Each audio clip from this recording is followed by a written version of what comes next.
Hi everybody, do you have lots of stamps? Do you have stencils? Are you unsure what to do with them? Well, this is the hop that you need to check out. We're stamping and stenciling with Savvy. Every month there's a group of us that hop along and create with our stamps and our stencils on our layouts. And this month, January, the beginning of a new year, we are using our stamps to do florals. That's what we're using. We're using florals. That's the cue for the month. So I thought I would get a little bit creative and use my gel plate to create some interesting foliage type backgrounds and papers for my florals. And I just wanted to play with the gel plate really, and it's a technique that I need to get better at. Hi everyone, it's Kathy here, and as I said, we're playing along with Stamp and Stencil Savvy. This is a hop that happens once a month, every first Saturday of the month, and I said when I saw the florals that I wanted to try using my gel pad for this, so that's what I've done here. Now I watched a video recently where they use their gel plate like this, and they wet the paper so that it left some of the paint on the gel pad and just continually build it up to make splotches. Now they did it with rice paper, and I'm sure that probably would look a whole lot better than what's happening here. I've just used cardstock, but I am wetting my cardstock so it is leaving splotches on the gel plate, which is sort of what I wanted to achieve, but the colors are nice and they're mixing okay, so that works for me. I would probably use rice paper if I was to do this type of technique again, which I will, because I really want to learn how to use my jelly plate properly, and I would have lots of practice. I think you can see through when I get to the blue one that I'm getting a lot better. Look at that, see, it leaves a lot more there. The idea is I was a bit impatient. I should have let it dry just a little bit between each layer, but you know, I'm always in a hurry. I want to get it done, which is not good when you're crafting this type of art project. You should allow the time in between. So I'm just using my brayer here to roll it out and make sure that I've got an even press across the cardstock, and I'm peeling it back, and there, look at that blue one. It's just beautiful, and seriously, it was the best print of the day. I do like that it's left those there. I am trying to dry it, as you can see here, and everything is sped up really fast because this did take quite a while. I think it was like 40 minutes to create all of these backgrounds, which, you know, they're beautiful and they're unique and they're individual. But yep, and if you don't have time, then this is probably not the thing that you want to be doing when you want to get a layout done. It's probably something you do in prep to do a layout, and that's what I did here. And I will admit that I did this the day before I sat down to do this layout because I wanted it to dry overnight as well. That one was a lot of color on that one. I loved the different colors in there. So this time I thought I'd try a little bit different to get these colors on, and you can see this gold is really runny. It's called pouring paint, so it is really wet, and it's going to give a different effect. I'll put a lot of water on this one. You can see where the water patches are through the cardstock there, and when you pull it up you can see how that works on the layout. Now I'm going to let that dry just a little bit, and that takes time, and that will also help to pick up all of those different colors underneath. You can see them just shimmering through, and the gold just adds that little bit of extra sparkle to the layout. And I'm going to show how this works. Look at these, aren't they beautiful as they're drying? Look at that blue one, I love that blue, and it just comes out nicely, and they're the soft colors that I want for my layout, and they marry to the papers that we're going to use on this one. So I've got one more to go. I'm just waiting for it to dry that little bit extra because I want to pick up all of the paint off this one.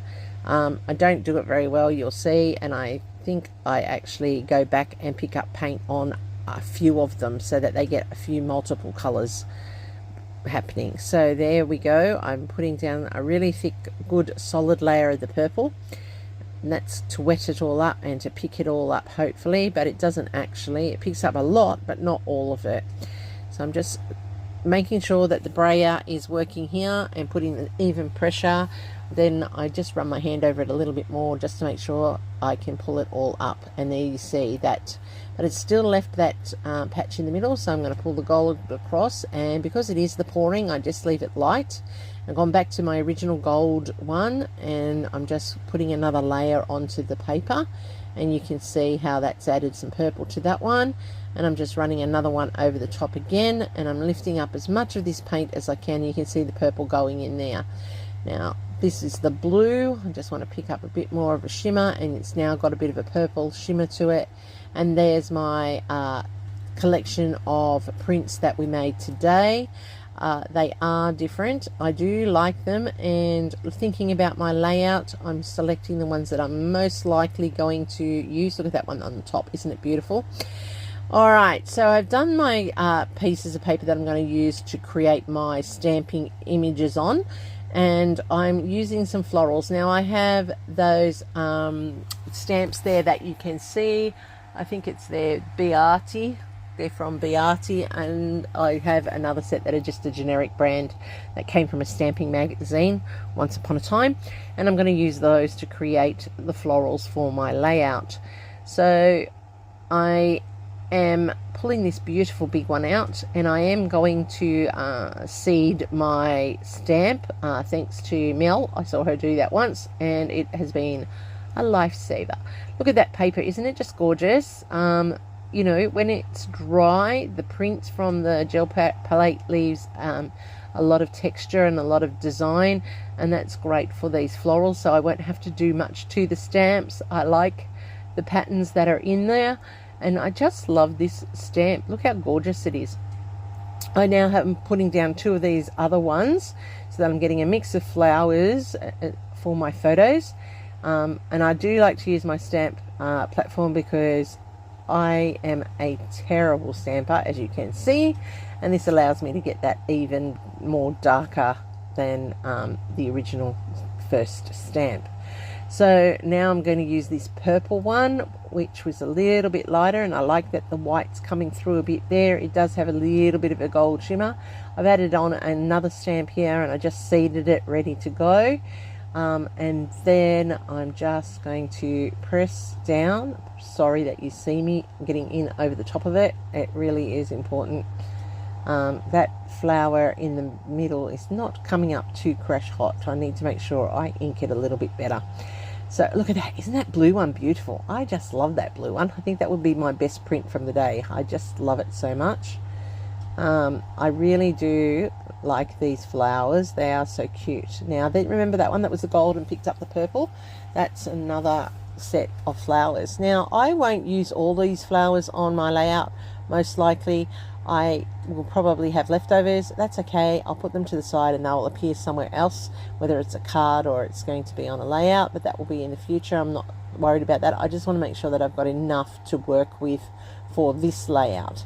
So I'm going back in on this blue because I really love it. I love the blue print. It actually would be my favorite print that I did that day, like I said yesterday. And I'm just making sure that I've got maximum flowers from it. The last part is the green, and we know what is going to be on that. That's going to be our foliage, our leaves. That's very important when you're doing flowers, that you have that foliage so you can get your height in your clusters and your width. So I'm just going to do another one of these ones here so that I've got a balance, and I'm going to bring in the leaf now. So I do like this single leaf, and I will just move it around the layout. I love the veins showing through, and the green is not probably the best green that I would have liked. I probably should have gone more of a citrusy color, but it does turn out okay in the end. Now I'm just going to stamp it all over the place and do quite a lot of these because I'm just not sure how many I'm going to need on the layout. I do double stamp them so that they're nice and dark, and I think that that's really important, particularly since they've got a lot of definition in this stamp. I think it's time for me to re-ink my pad. I think I need some new ink on that one. Alright, so there's all the stamped images that I'm going to use today. I do go off screen because I need to fussy cut them all, and that does take time, and you don't need to watch me doing that. So I'm back now, and I do have a piece of paper from Flower Emporium, Vicky Booten, and I'm just being a bit lazy. I wanted like a messy circle in the middle. I didn't want it as a cut file, and I didn't want to sew, so I'm just drawing around the bowl and I'm moving it just a little bit to get that messy circle. And then I've gone through with my stitching stamp here that you can see, the messy stitching, and I'm pretending that I've actually sewn it, and I'm putting in a few little bits of detail. Now a lot of it will get covered up, I'm not sure exactly where and how, but I'm just adding in the pieces here so that it looks like I stitched that circle onto the layout. I do like the effect that gives, and it also just adds a little bit more interest to that circle.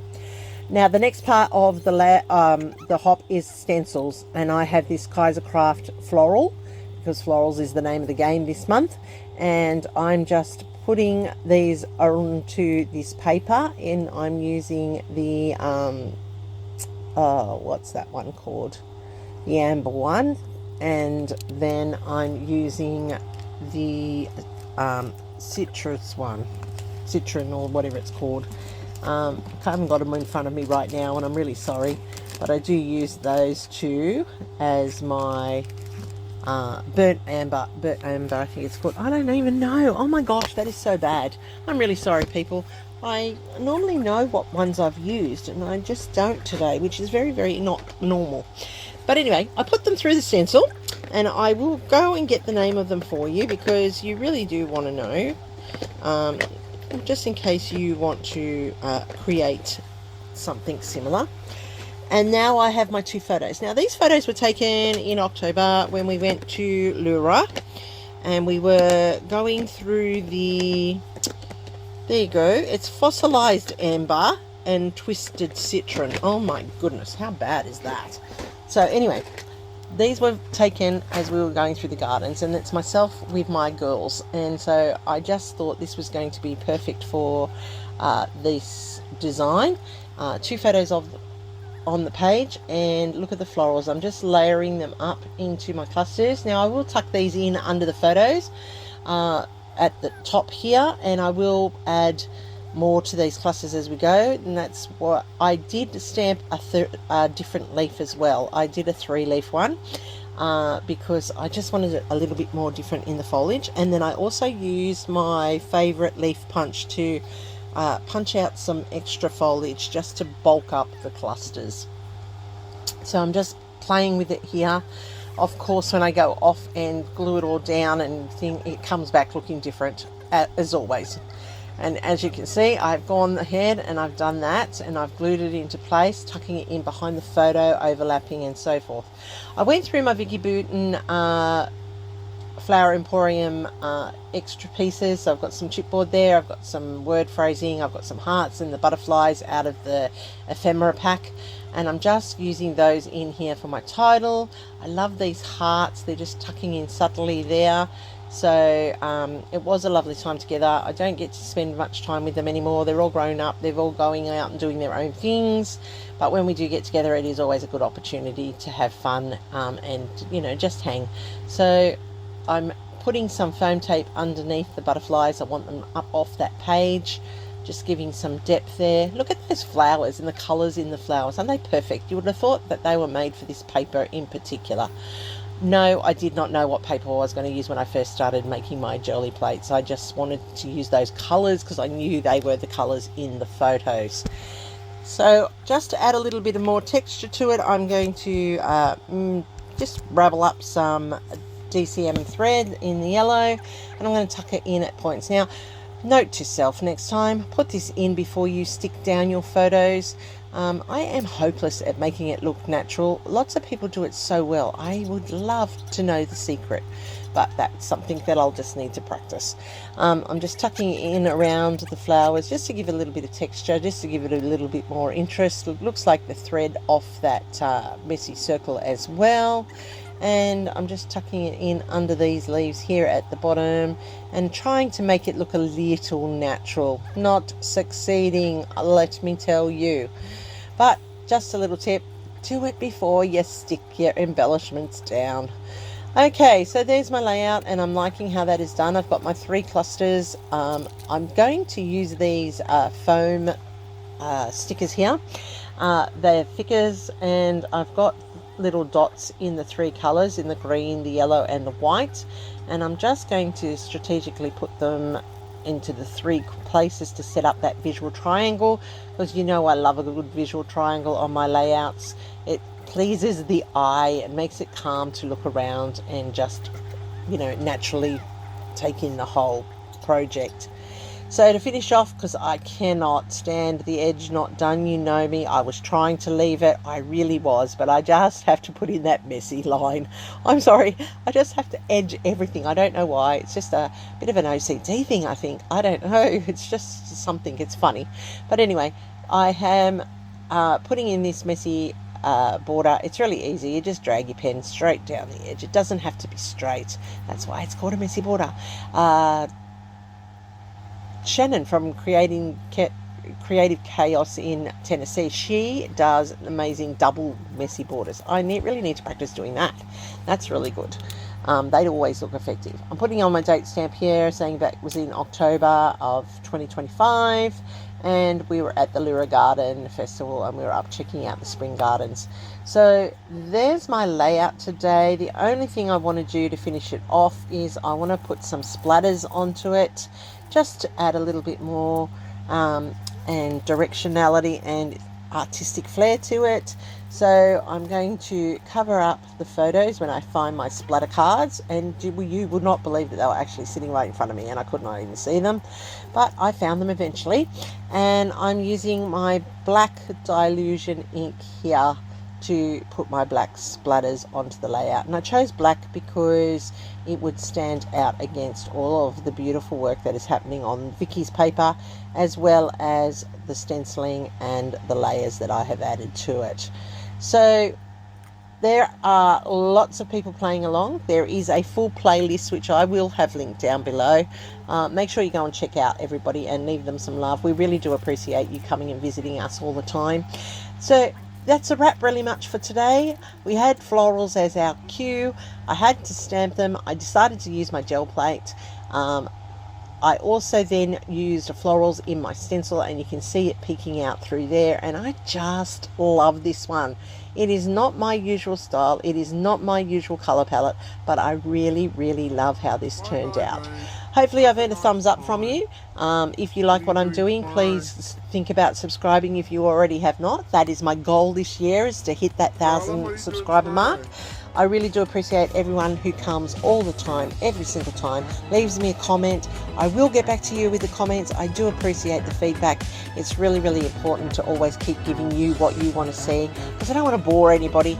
So that's my layout. Go and have a go. I would love to see what you're doing. Thanks everyone. Give me the thumbs up. Don't forget to hype me. Don't forget to subscribe. And remember, stay creative, friends. Thanks for watching, and here's my next layout for you.